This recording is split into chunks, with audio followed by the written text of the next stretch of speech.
باقاعدہ تاریخ بھی موجود نہ ہو، ڈیٹ بھی موجود نہ ہو کہ کس زمانے میں وہ تصویریں بنی تھیں، لیکن وہ تصویریں موجود ہیں کہ جہاں اپنے معاشرتی رجحان کو، اپنے گزرے ہوئے ماضی کو اور اپنے نظریات کو تصویروں کی صورت میں پیش کیا جاتا ہے۔ اس کے بعد زمانہ آیا کہ جہاں انسان نے تصویروں کے ساتھ ساتھ ان سمبلز کے ساتھ کچھ الفاظ بھی بنائے، کچھ لفظ بھی بنے۔ اس کو ہم کہتے ہیں کہ یہ ورڈز آئے، یہ الفاظ آئے کہ انہی باتوں کو الفاظ میں کہا جانے لگا۔ الفاظ کو کہا جانے کے لیے یہ جو میں نے یہاں ایک تاریخ بھی لکھی ہے اور ایک صاحب کا ذکر کیا ہے ہیلگرینسس، جو ہماری موجودہ دستیاب علمی خزانے میں اس وقت تک سب سے پہلے ہسٹوریوگرافر ہیں۔ یہ تقریباً 550 سال قبل مسیح کا ذکر ہے، جب حضرت عیسیٰ علیہ السلام اس دنیا میں تشریف نہیں لائے تھے، تب وہ ایتھنز کے بازاروں میں کھڑے ہو کر الفاظ کے ذریعے لوگوں کو گزرے ہوئے واقعات کا ذکر کیا کرتا ہے۔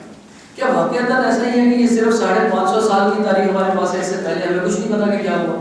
ہم جانتے ہیں کہ ایسا نہیں ہے۔ قرآن میں ہمیں بے تحاشا ایسی معلومات ہے جن کے اوپر ہمارا ایمان بھی ہے اور واقعات اس طرح ہوئی بھی تھی۔ بائبل میں بھی بہت سے ایسے گزرے ہوئے واقعات کا ذکر ہے کہ جو یقیناً اسی طریقے سے ہوئے تھے، لیکن ہم اس کو ہسٹوریوگرافی نہیں کہتے، ہم اس کو تاریخ نہیں کہتے۔ ان زمانوں کو ہم تاریخ کیوں کہہ رہے ہیں، اس کا ذکر ابھی میں کروں گا۔ اس کے بعد پھر زمانہ بدلا اور ہم نے باقاعدہ ہسٹوریوگرافی لکھنا شروع کی اور ہم نے تاریخ نویسی شروع کی۔ مسلمانوں کا انٹریکشن جب ان قوموں سے ہوا جو علمی معاملات میں مسلمانوں سے اس زمانے میں یقیناً آگے تھی اور ترقی یافتہ تھی، مسلمانوں نے اس انداز کو اپنایا۔ چنانچہ مسلمانوں کے یہاں اس بات کی کمی نہیں ہے کہ انہوں نے ہسٹوریوگرافی کے اوپر توجہ نہیں دی، یعنی ہسٹری کو ایک باقاعدہ سائنٹیفک طریقے سے اکٹھا نہیں کیا، ایسا نہیں۔ مسلمانوں نے بھی تاریخ کو سائنٹیفک طریقے سے اکٹھا کیا، بالکل اسی طریقے سے کہ جس طریقے سے بھی امپائریکل ایویڈنس کے تمام اصول اپنائے جا سکتے ہیں۔ Thank you, thank you so مچ۔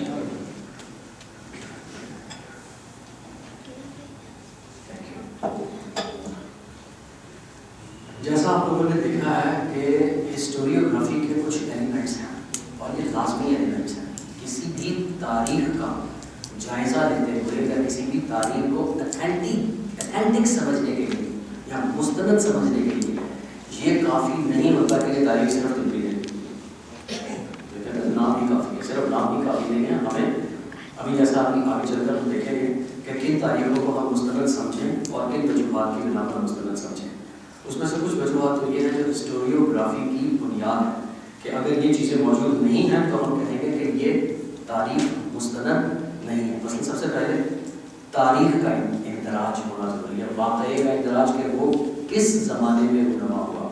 یہ نہیں ہو سکتا کہ ایک زمانہ تھا جب کسی نے کسی کو کچھ کہا، ایک زمانہ تھا تاریخ نہیں ہے۔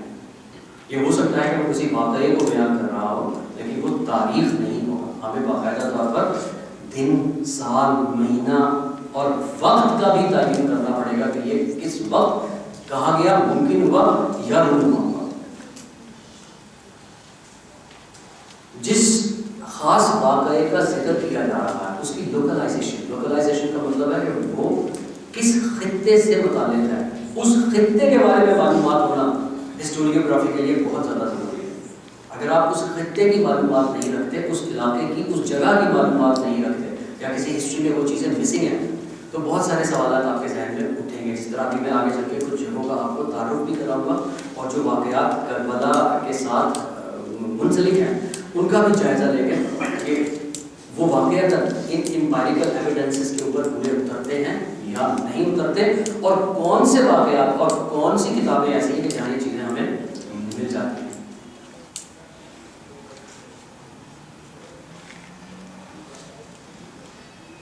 اس میں تیسرا آپ یہ دیکھ رہے ہیں کہ کس نے لکھی ہے وہ کتاب، آتھرشپ، کون شخص ہے جس نے یہ کتاب لکھی ہے۔ یہ بہت زیادہ امپورٹنٹ بات ہے، یہ تو آپ سب لوگ جانتے ہیں اور یہ بڑی واضح ہو چکی ہوئی ہے کہ اگر کوئی شخص متاثر ہے تو کہا جاتا ہے کہ نہیں وہ فلاں شخص اس کی فلاں کے ساتھ دشمنی تھی اس لیے اس نے یہ بات لکھی ہوئی، لیکن یہ کہہ دینا کافی نہیں ہوتا کہ واقعات اس کی اس کے ساتھ دشمنی تھی یا اس کا تعلق نہیں بنتا تھا۔ اس لیے آتھرشپ میں یہ بھی دیکھا جائے گا کہ کیا واقعات اس بات کو لکھنے کا اہل بھی تھا یا نہیں۔ بعض دفعہ یہ بھی ہوتا ہے کہ کوئی شخص اس واقعے کو لکھنے کا اہل نہیں ہوتا، اس چیز کو سمجھتا نہیں ہے اور اس واقعے کا بیان کر دیتا ہے۔ اس کے بعد ہم دیکھتے ہیں کہ جو بھی کوئی واقعہ رونما ہوا ہو، اس واقعے کے رونما ہونے کے محرکات کیا ہیں، تاکہ دیکھا جائے کہ کیا واقعہ تھا رونما واقعہ ہوا بھی تھا یا نہیں ہوا۔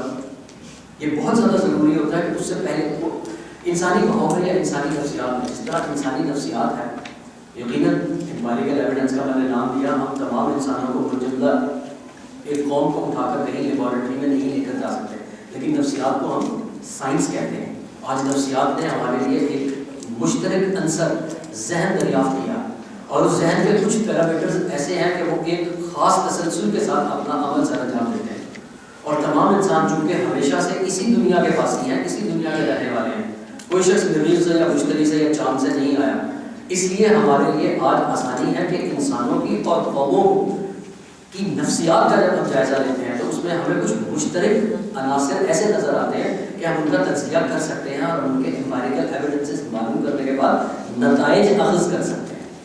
چنانچہ وہ محرکات کا معلوم ہونا بھی ضروری ہے کسی واقعے کے رونما ہونے سے پہلے۔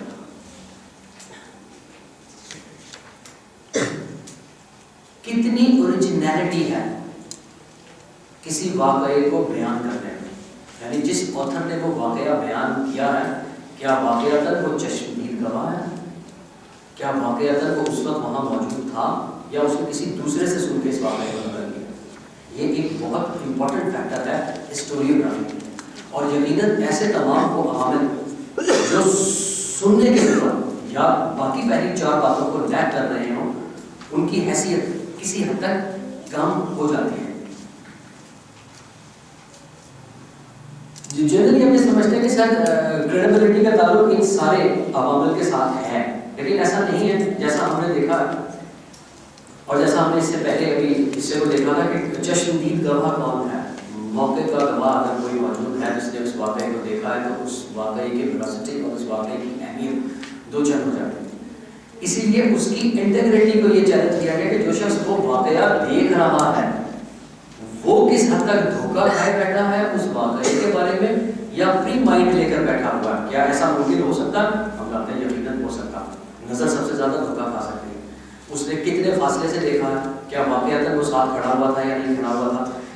ایسا تو نہیں ہے کہ اس کو مغالطہ ہوا ہو یہ بات سمجھنے میں یا جاننے میں۔ یقیناً یہ باتیں تاریخ نویسی کے اوصاف میں شامل ہیں۔ جن اولین مسلمانوں نے تاریخ نویسی میں کام کیا ہے ان میں المدائنی ایک بہت امپورٹنٹ نام ہے۔ المدائنی کے بارے میں خود تاریخ دانوں کا تھوڑا سا مغالطہ ہے۔ کچھ لوگ کہتے ہیں کہ وہ شافعی مذہب کا تھا اور کچھ لوگوں کا خیال ہے کہ وہ حسن عشری ہے۔ حسن عشری اس لیے اس کے اوپر الزام لگتا ہے کہ وہ معتزلہ تھا، کہا جاتا ہے کہ وہ معتزلہ فیصلے سے تعلق رکھتا تھا، اس لیے ایک زمانہ رہا ہے کہ معتزلوں کو جہاں بھی دیکھا جاتا تھا ان کو حسن عشری کا نام لگا دیا جاتا تھا۔ اور قطع نظر اس کے اسکالرس کے لیے بڑا دقت طلب ہو جاتا ہے یہ مسئلہ کہ ان کو کسی ایک فرقے کے ساتھ محدود کر دیا جائے۔ ان کی اسکالرشپ کی حد تک ان کے دینی عقائد یقیناً کسی خاص فرقے سے متعلق ہو سکتے ہیں۔ المدائنی کا تحقیق کا زمانہ 216 ہجری سے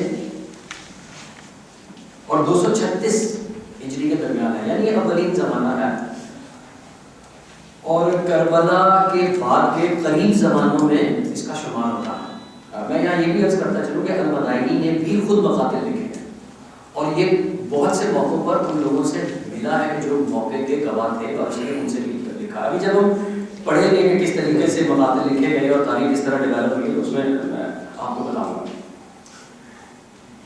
میں آپ کو اپنے ان سیشنز میں کچھ ڈسکرپٹیو تصویریں دکھا رہا ہوں کچھ لوگوں کی، جیسے المدائنی کی یہ تصویر ہے، یہ بالکل اسی طریقے سے بنائی گئی ہے جس طریقے سے آج کہیں خدا نہ خواستہ دھماکہ ہو جاتا ہے تو پھر اس کا سر مل جاتا ہے یا سر بھی نہیں ملتا، کہتے ہیں کہ حملہ آور کیسا تھا، اس کی شکل بنا کر آج آپ کو معلوم ہے لوگ اسکیچ سے بنا سکتے ہیں۔ اگر آپ کے سامنے موجود نہ ہوں اور آپ کسی ایسے شخص کو جو اسکیچ بنانا جانتا ہو اسے بتائیں کہ ڈاکٹر عمر کیسا ہے تو وہ یقیناً مجھ سے بہت زیادہ مشابہت سے ایک تصویر بنا سکتا ہے۔ تو جو میں ڈسکرپٹیو امیجز اس میں آپ کو بہت سارے دکھانے والا ہوں وہ یقیناً اسی طریقے سے بنے، اور وہ صرف میں نے نہیں بنائے، وہ آپ کو مختلف جگہوں پر اویلیبل ہوں گے، میں نے صرف وہاں سے ان کا انتخاب کیا۔ جو لوگ آپ میں سے سمارا گئے ہوئے انہوں نے المدائنی کی شاید اس مسجد کا بھی جائزہ لیا ہو جس کے صحن میں یہ کہا. اس کا ذکر صرف اس لیے کیا گیا کہ ہم المدائنی سے واقف ہو سکیں. ایسا شخص موجود ہے, ٹھیک ہے, ٹھہر چھوڑ دیں. المدائنی ایک ایسا شخص تھا جس نے بالکل اسی امپیریکل ایویڈنس کا طریقہ کار اختیار کیا جو اس سے پہلے یونانیوں میں موجود تھا. یعنی تاریخ نویسی کے ان اوصاف پر زور دیا جو میں نے ابھی آپ کو بتایا. المدائنی سے پہلے بھی تاریخیں موجود ہیں. ظاہر ہے کہ جو زمانہ 216 عیسوی کا ہے, اپنا ہجری کا ہے, اس سے پہلے بھی تاریخیں ہمارے پاس موجود ہیں. اس سے پہلے کے مقاتل بھی ہمارے پاس موجود ہیں جن کا تعارف میں بھی آپ کو کرا رہا ہوں. لیکن یہ ضروری نہیں ہے کہ وہ تمام تاریخیں اور وہ مقاتل اسی طریقے سے لکھے گئے ہوں جس میں ہسٹوریوگرافی کے وہ اصول یا وہ اسینشلز شامل کیے گئے. المدائنی نے صرف تاریخ کے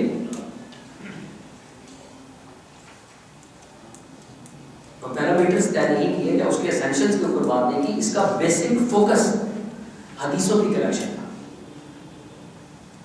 المدائنی کا میں دوبارہ ریپیٹ کر دیتا ہوں, المدائنی کا مقصد ہسٹوریوگرافی لکھنا نہیں تھا. اس نے ہسٹوریوگرافی کے اسینشلز اس جگہ اپلائی کیے جن کو آج ہم حدیثوں کی کلیکشن کہتے ہیں. کوئی حدیثیں چاہے وہ کسی مسلمانوں کے فرقے سے تعلق رکھتی ہوں, المدائنی کے بنائے ہوئے اصولوں پر ہی اکٹھی کی جاتی ہے. آپ سنتے ہو کہ فلاں صاحب یہ کہتے ہیں کہ میں تو اگر تلاش کروں تو صرف اتنی حدیثیں مجھے صحیح ملیں گی. کچھ کہتے ہیں کہ نہیں, اس طریقے کو استعمال کیا جائے تو اتنی حدیثیں صحیح ہوں گی. فلاں کتاب کی فلاں صاحب نے کہا کہ اتنی حدیثیں صحیح. وہ کون سا پیرامیٹر ہے, وہ کون سا طریقہ کار ہے جو یہ طے کرتا ہے کہ کون سی حدیث درست ہے یا کون سی حدیث درست نہیں ہے؟ اس کے لیے بنائے گئے اصول وہی ہیں جو ہسٹوریوگرافی میں استعمال ہوتے ہیں. اور المدائنی وہ پہلا شخص ہے جس نے حدیثوں کو کلیکٹ کرنے کا یہ طریقہ, یہ رواج لایا. اہل سنت کے تمام چاروں بڑے فرقے احناف, حنابلہ, شرافی اور مالکہ, انہیں المدائنی ہی کے بنائے ہوئے اصولوں پر حدیثیں اکٹھی کی گئی. اور مجھے کہنے میں کوئی دقت نہیں ہے کہ یہی پیٹرن اسنا عشری میں بھی آتا ہے. یہی طریقہ, کیونکہ یہی وہ کیوں میں نے ذکر کیا تھا امپیریکل ایویڈنس, تجرباتی شواہد. کچھ اصول ایسے ہوتے ہیں جو مذہب سے بالا تر ہوتے ہیں, جو کچھ اصولوں کو طے کیا جاتا ہے کہ ان اصولوں کو بنیاد بناتے ہوئے پھر ہم کسی نتیجے پر پہنچ سکتے ہیں. اگر یہاں پہلے کچھ بیٹھے ہوئے تھے جو جن لوگوں نے فقہ کے بارے میں کچھ پڑھا ہو وہ جانتے ہیں کہ اصل کس چیز کو کہا جاتا ہے. اصل اس چیز کو کہا جاتا ہے کہ جس پر کسی دوسری چیزوں کی بنیاد ہو, وہ خود اپنی بنیاد نہ رکھتا ہو بلکہ اس کے اوپر کسی دوسری چیزوں کی بنیاد ہو. مثلا روشنی کی بنیاد میں ہم کہتے ہیں سورج ہے. یہ آپ کو سمجھانے کے لیے میں نے مثال دی. اصل وہ چیز ہوتی ہے جو تمام قواعد سے بالا تر ہوتی ہے اور ان قواعد کو ترتیب دیتی ہے جن کی بنیاد پر کسی چیزوں پر انحصار یا کسی اصول پر انحصار کیا جا سکتا. تو المدائنی نے جو قواعد بنائے, جو اصول بنائے ہسٹوریوگرافی کے مطابق, ان کے مطابق انہوں نے حدیثیں کلیکٹ کی. اہل تسنن نے بھی اور اسنا عشری نے بھی. ڈسکرپٹیو پورٹریٹ ہے امام بخاری کا جنہوں نے صحیح بخاری اکٹھی کی تھی جو تقریباً 232 ہجری میں مکمل ہوئی. ہو سکتا ہے امام بخاری نے پہلے سے حدیثیں کلیکٹ کرنا شروع کی ہوئی ہوں اور المدائنی سے بھی پہلے کچھ لوگ ان کے یقیناً حدیثیں موجود تھیں. ایسا نہیں ہوا تھا کہ اس سے پہلے حدیثیں موجود ہی نہیں تھیں, لیکن صحیح بخاری میں وہی پیٹرن استعمال کیا جو المدائنی کے پاس موجود تھا. جو المدائنی نے بتایا تھا انہی بنائے ہوئے اصولوں کے اوپر صحیح بخاری کو کلیکٹ کیا گیا. اور جیسا میں نے یہاں پر ذکر کیا ہے یہ امام بخاری کے مطابق دیکھ بھی گیا 232 ہجری میں مکمل ہوئی.